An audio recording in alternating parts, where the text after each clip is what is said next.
The bill relates to false alarms or reports, which will now be treated as felonies. Such offenses had been regarded as Class A misdemeanors. An email sent to Texas State faculty and students says the change was a response to the bomb threats at universities across the state. Texas State sophomore Dominic Reed says he thinks the change is a step in the right direction. Well, I'm actually happy because it'll actually definitely cut down these threats that are happening, and they'll crack down more and make campuses a lot safer. Last April, a Houston man was accused of sending 3 separate emails threatening to bomb the admissions office. Reed says the university, in his opinion, didn't respond appropriately to the threat. Actually, no, I was in class and we still had to go to class, and we were still in class as everything was going on. So I thought that was kind of strange, bomb threat and I'm in class. They should have took more precaution about it.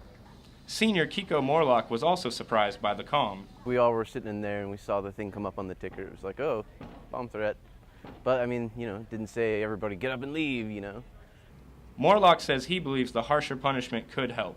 I can see how it would make sense that they want to make the punishment more severe to keep it from happening more often. I guess it's pretty disruptive. Obviously when it get a threat, they're going to have to, slow things down, shut everything down to make sure everybody's safe. For Bobcat Update, I'm Glenn Purvis.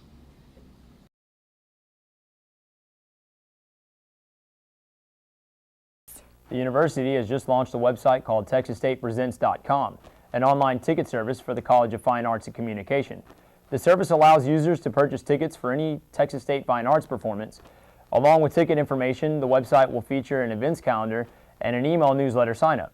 The website's launch is in conjunction with the opening of the Texas State's new Performing Arts Center on University Drive.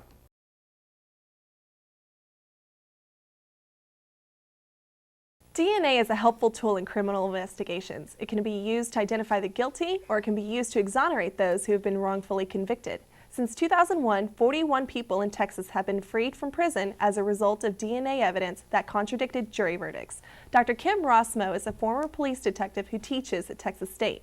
Rossmo, a university-endowed chair in criminology, is conducting research into what causes investigations to fail and the important role that DNA can play. Dr. Rossmo's book, Criminal Investigative Failures, will be available November 1st.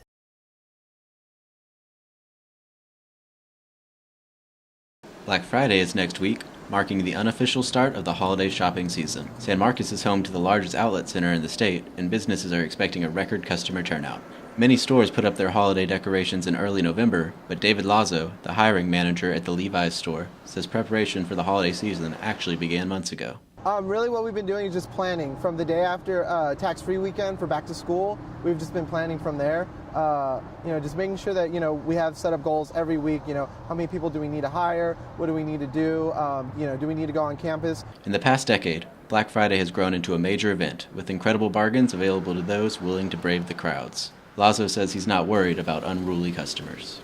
We usually get, everyone's pretty calm about it. We do get that one straggler that comes in that's just, acting erratic, complaining about the line, stuff like that. But as managers, we do what we can to kind of get people to calm down as much as possible. With many stores opening as early as 6 p.m. Thanksgiving night, customers will be forced to choose between major savings or a Thanksgiving feast. For Bobcat Update, this is Scott Miller.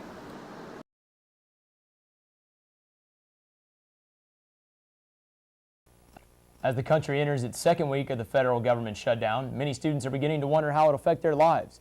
Some students are already feeling the effect of the shutdown when attempting to research topics online. Run sites are offline during the shutdown. According to the U.S. Education Department's shutdown contingency plan, a shutdown lasting any longer than 1 week could severely restrict the cash flow to universities.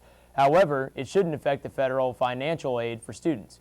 While many students have yet to be impacted by the stall in Washington, neither side seems to be giving any ground on the issue, and the longer this shutdown lasts, the greater the effect it will have on the students' daily lives.